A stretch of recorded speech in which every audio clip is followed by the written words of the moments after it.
What is going on, everyone? This is Eric coming at you from just outside of Hartford, Connecticut. And today, we're going to be looking at the NFL standings through Week 8 of the 2021 season. So we're almost at the halfway mark of the season, which means that we have an idea on how most of these teams are going to finish. So, without further ado, we'll start by looking at how the AFC North looks. So right now, Baltimore is in first place in the division. Cincinnati sits a half game behind them. And then Pittsburgh and Cleveland are both also very close to the division lead, relatively speaking. So Baltimore has been a team that they were always expected to have a good year this year, but with the amount of injuries that have hit them, specifically at the running back room, it's surprising that they're in first place in this division. You got to give them a lot of credit. Lamar Jackson has looked great this year. So he arguably is having a better year this year than he did when he won the MVP award 2 years ago. It's going to be interesting to see if he can keep up the pace, but Baltimore, they have a lot of talent. Cincinnati has to be one of the bigger surprises of the year, at least up to this point. And for once, it's a good thing. Now, the Bengals, they're being carried a bit by Joe Burrow and Jamar Chase. Outside of those two, the defense is still playing pretty well, and the offense is still playing pretty well. I don't know how long Cincinnati's going to be able to keep it up, being up this high, but it's going to be nice. I wasn't expecting this at this point in their development. I was expecting another bit of a rebuilding year for Cincinnati, so you guys are doing good. Pittsburgh, like I said 2 weeks ago, Ben Roethlisberger isn't the guy anymore.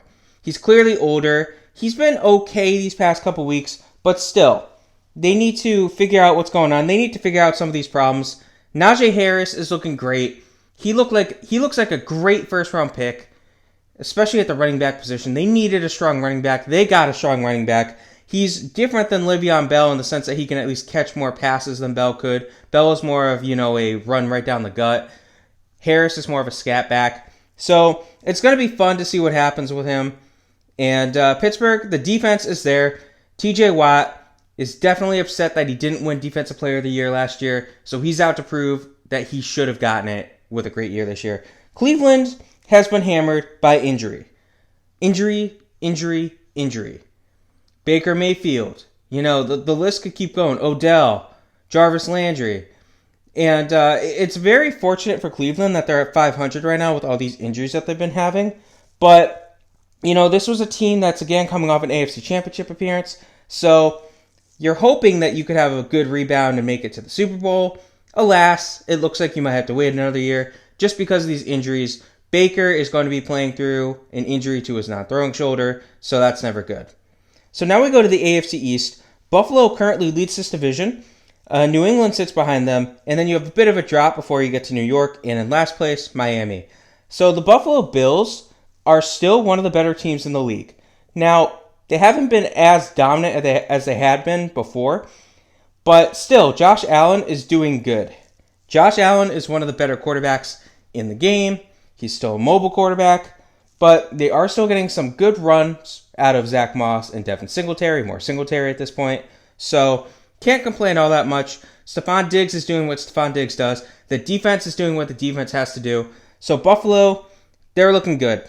New England, I wasn't necessarily expecting New England to be in second place in this division, but around 500 is about where I had them finishing.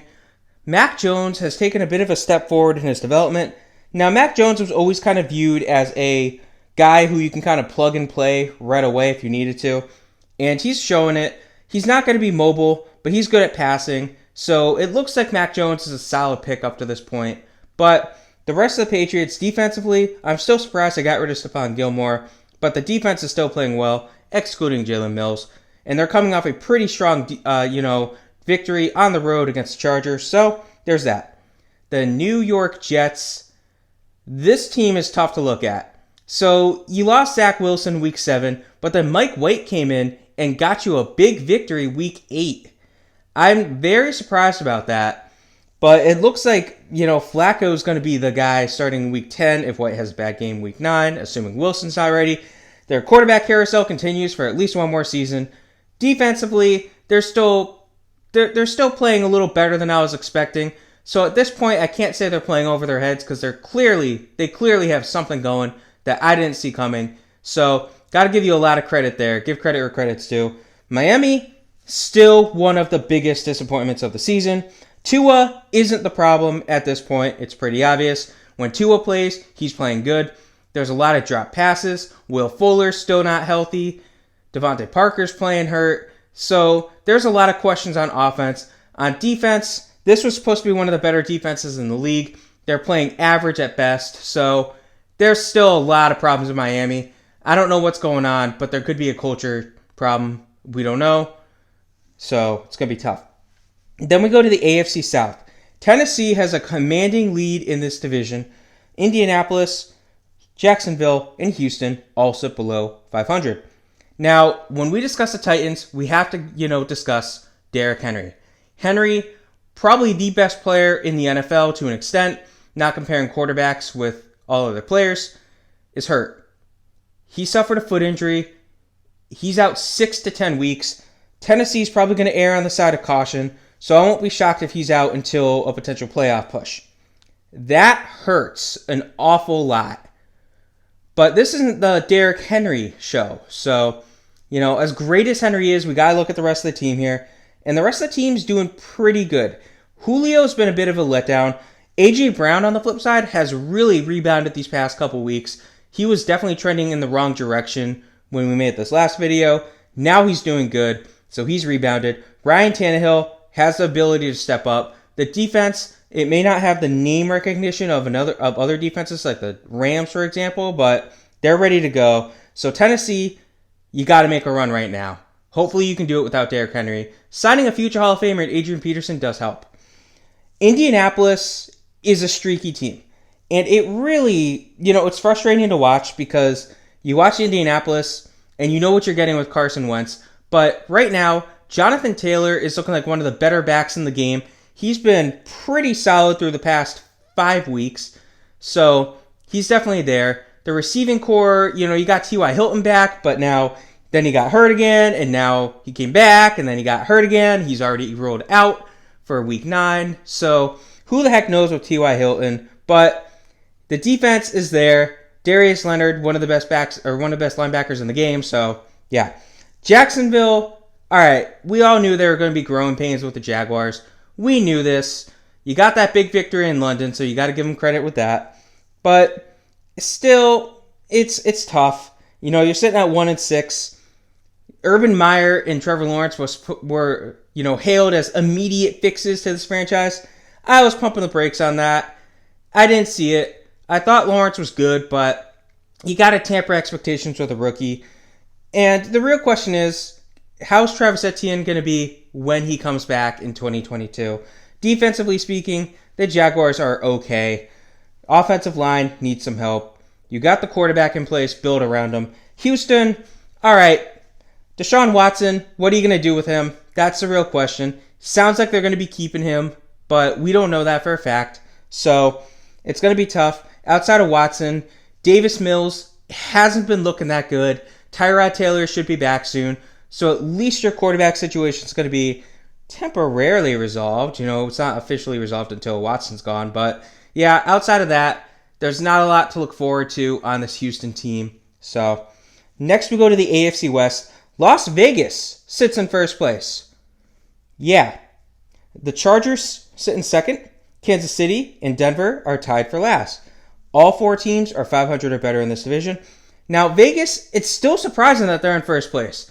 Derek Carr is playing well. He's not playing over his head like he was earlier in the season, but he's still playing well. He's controlling the ball. They have a strong running game with Jacobs and Connor, so they're there. They got 2 guys that they can work with. They have an interesting receiving core, of course, led by guys like Ruggs, and even Renfro is pretty good. Tight end, of course, you got Darren Waller. So you have some very strong pieces on this offense. I'm surprised the defense is playing as strong as it is. Just imagine if this team had Khalil Mack still.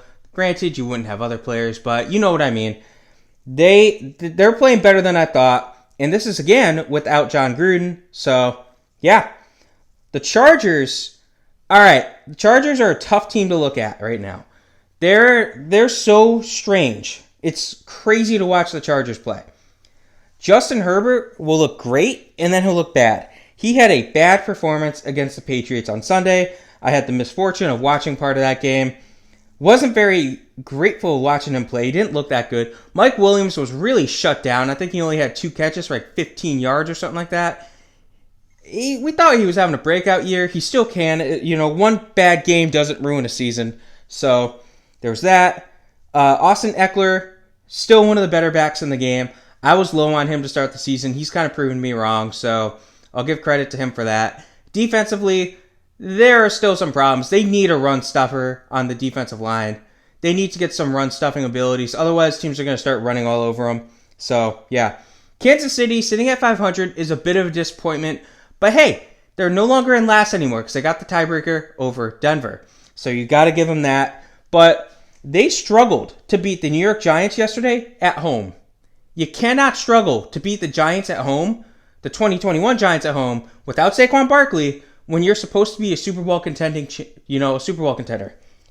Yeah, that's pretty much all I got to say. Patrick Mahomes, didn't check, but he was leading the league in interceptions through week 7. So that you can't be doing that. They definitely miss Clyde Edwards-Helaire, but he's still not the biggest player that they need. Their reshaped O-line isn't cutting it as they kind of hoped. So there's still some problems with the offensive line. But they got to figure out what's going on with Mahomes. They need to get Kelce involved more in the offense. Tyreek, though, keep throwing to him. He's doing what he can do. Denver is clearly looking at the rebuild.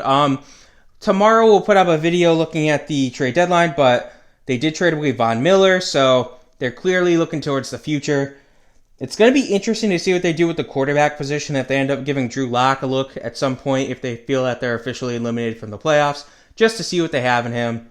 But the Broncos, this team has a lot of weapons on offense. They have some weapons on defense, but you still have a ways to go before you're a contender. The fact that you're 500 is pretty good. I'll give you credit for that. So now we go to the NFC, and we'll start with the NFC North. Green Bay is running away with this division right now. Minnesota, Chicago are, below 500. And then we have the lowly 0-8 Detroit Lions. Green Bay had a tough week 1 loss, and it's like Aaron Rodgers. When you put him in a hole, he just steps up. Now, they went into Arizona Thursday Night Football, and they were without their top 2 receiving threats. Guess what? They pulled the upset. The previously undefeated Arizona Cardinals lost to Green Bay. Aaron Rodgers is one of the best quarterbacks of all time. What's crazy, though, is he's still not talked about enough because he plays in the same era as Tom Brady and Drew Brees and all of that. So he kind of gets the short end of a stick to an extent. But he's one of the best players. The defense has been playing a lot better recently. The run game's been established. Aaron Jones is looking very strong. So Green Bay, you're looking good right now.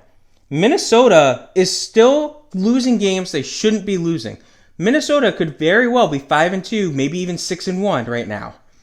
It's tough to watch the Vikings play. They win games that you don't expect them to. They lose games that they shouldn't be. They're losing games by crazy things like missed kicks and all that.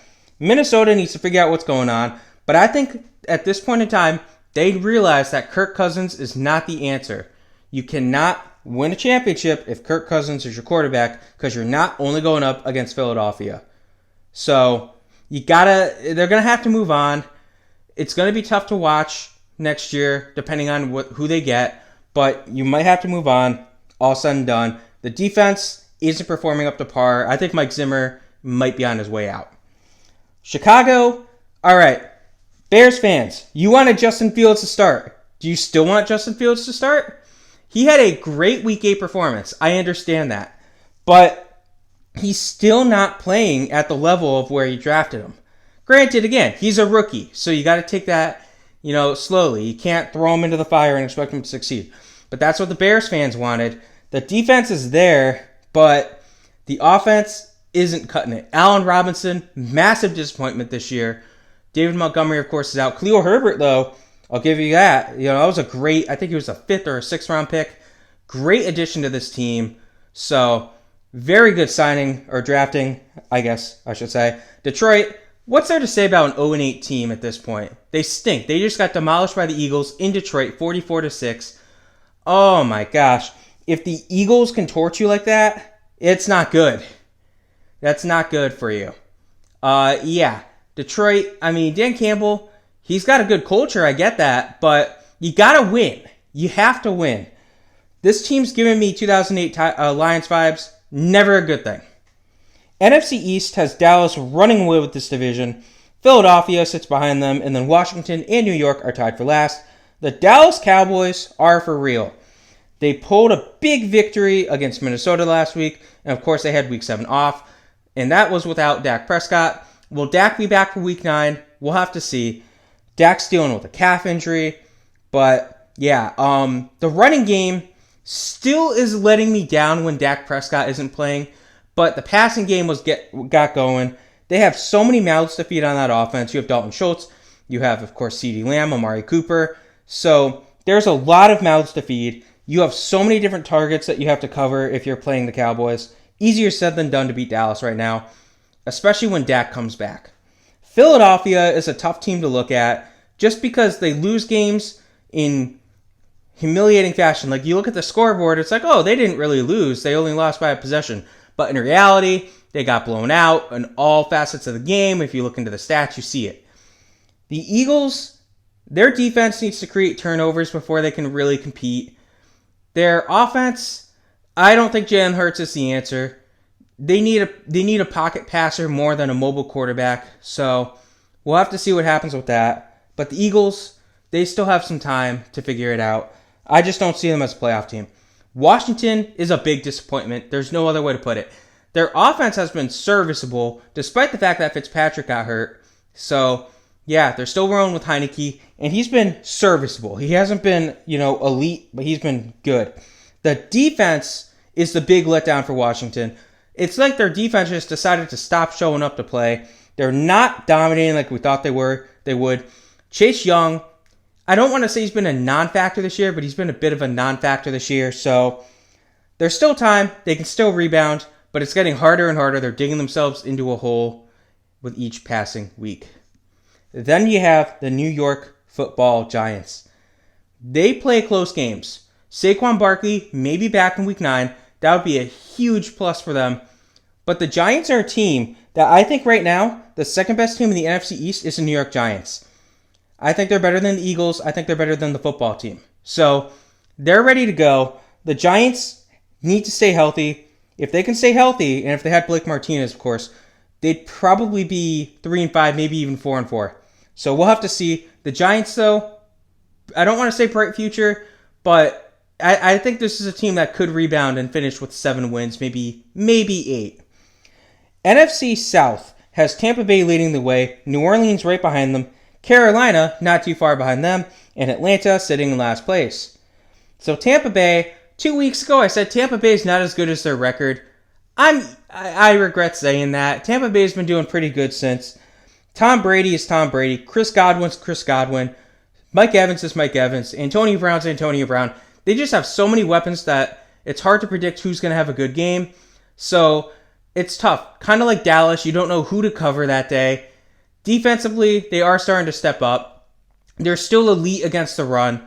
Their defense against the pass is still a little suspect, but with all their corners still basically hurt, you got to give them a break there. Still, Tampa Bay's got this. Now, New Orleans is in a tough position. They just lost Jameis Winston for the year with a torn ACL. That is brutal. Taysom Hill, still in concussion protocol. He hopefully will be able to play on Sunday. We'll have to see, though. Will Taysom Hill be able to keep the pace going on this offense? If he is, the quarterback battle is going to continue into 2022. But we'll have to see what happens. They had Simeon playing, I believe it was Trevor Simeon, on Sunday. But that was, again, because Hill was hurt. So it's going to be tough to predict. Defensively, still some problems, but the offense has been able to keep pace at this point. When will Michael Thomas be back is my real question about this team. Carolina, good news for you Panthers fans. It looks like Christian McCaffrey will be back for Week 9. But tamper expectations. Still, this team also got Gilmore back. Stephon Gilmore, who they recently traded for. So there's a lot of talent here in Carolina. I think they're going to rebound. With McCaffrey playing, they were 3-0. Now with Gilmore and McCaffrey, they're combined 4-0. So we'll have to see what happens with these when those two guys are both, up to pace. But Carolina, there's still some concerns, specifically on the lines. So, yeah. Other than Brian Burns. In Atlanta, all right, you got to give credit to Matt Ryan for playing through the injury that he was playing through. I'm not going to show any pictures or anything like that. But that was crazy. Good for him. He's definitely a hard player. Calvin Ridley has taken a step away from football to focus on his mental health. So you got to give kudos to him for that. It's tough. I get that. But other than that, the offense has been a bit of a disappointment. The defense has been okay. They've been able to keep the team in games at this point. So, yeah, Kyle Pitts had a breakout, but now with Ridley out, he wasn't able to really step up in Week 8. So, it's going to be tough to predict the Falcons, too. Lastly, we have the NFC West, which is probably among the best divisions in football. Arizona and LA both sit at 7-1, and then you have San Francisco and Seattle behind them. Arizona was the last remaining undefeated team before getting somewhat upset by the Packers. So, never good. I don't know if the Packers just gave everyone the blueprint for how to beat the Cardinals, but if they did, the Cardinals may be in trouble.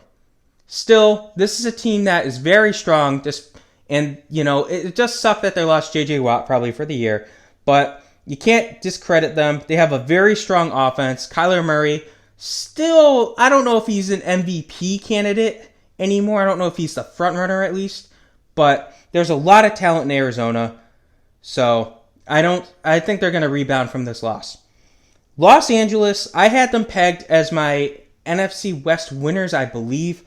They are just so good. Matthew Stafford, outside of Detroit, is a good player, and we all knew this. Hopefully Stafford can make a run this year, because to me, Stafford belongs in the Hall of Fame once he retires. He's just been tortured by Detroit. Detroit can't do anything. Detroit can't build anything, but I'm not here to bash Detroit. So LA is a good place for him. Cooper Kupp still looking like a top-tier receiver. Robert Woods has kind of faded away for Cooper Kupp, but Cooper Kupp is one of the best receivers in the game still. This year, at least. In the run game, Darrell Henderson has been doing great. The defense, oh my gosh. Now you got Von Miller added to that strong defense for Jalen Ramsey and Aaron Donald. Good luck if you're an opposing team playing the Rams. That's all I'm going to say. San Francisco has been dealing with injuries to their quarterback position. Garoppolo was the starter, then he got hurt, then Trey Lance took over, then he got hurt, then Garoppolo came back. And it's just been bouncing around. Who wants to start at quarterback for San Francisco? The running back position has been the exact same thing, constant injury after injury after injury. So it's brutal to watch this 49ers offense. Defensively, they're not the defense that they were in 2019. They're good, but they're not the defense that they were in 2019. There are some concerns with that. Bosa has been doing great, but outside of him, there's still some concerns. Last place, we have Seattle. Maybe Russell Wilson will be back after the Week 9 bye. Fingers crossed if you're a Seahawks fan. Same thing with Chris Carson. He should hopefully be back. He's going to resume practicing soon. If those two are back, Seattle's going to be in the upwards swing. Geno Smith isn't going to win you a playoff game. We know this at this point. He's a good throw him out there for a game or two, but you don't want him out there for too long. So it sounds like reinforcements are on the way for them. So, yeah. So, how do the bye weeks look? Week 9, we have Tampa Bay, Washington, Seattle, and Detroit. I mean, Tampa Bay is going to be a tough team to have on bye, but they got a bye week in the middle of the season. Week 10, Cincinnati, Houston, the New York Giants, and the Chicago Bears are all on bye. So, yeah, that's where we are. I hope you appreciated my colors here. It's just past Halloween, so I decided let's have some fun with it. But anyway, hope you guys enjoyed this video. Have a good rest of your day.